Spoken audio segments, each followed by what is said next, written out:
tell me what those are if you can by looking at the label that you've got there. This is item 1 in the same case, 19-30411. And this is a pair of black North Face gloves.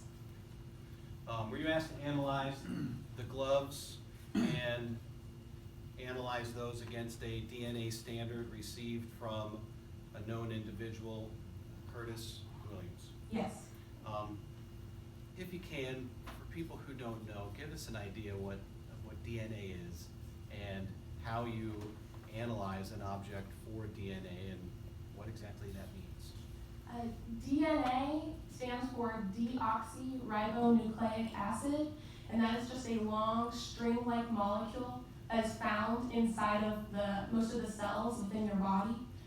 It is unique to every individual with the exception of identical twins. The first thing that happened was there was some brown staining on the outside of the gloves, and the biologist tested that to see whether or not it was blood, and it was negative. That was not blood, so we did not collect any of those brown stains. 1.1 was a swab of the inside of the right glove, and that one gave a profile that was data not suitable for comparison. And again, what that means is there was just so much DNA from so many individuals on that glove that I was not able to interpret that information. 1.2 was a swab of the inside of the left glove. That one contained a mixture of DNA profiles, but it was interpretable. And Curtis Williams was included as being a potential contributor to the major DNA profile found on that swab of the inside of the left glove.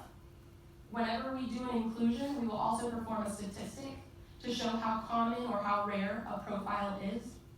And in this case, that profile was rarer than 1 in 1 trillion. And what that means is if I looked at 1 trillion different profiles, I would expect to only see one that matched this major profile. Typically, what you're indicating in your report is that a person, their standard, is a possible or potential contributor to that DNA?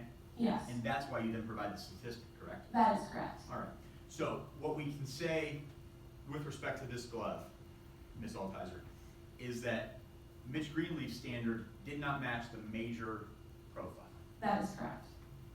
But we don't know if it would have had a potential contribution to any of the other profiles that you located in your swab. That's correct.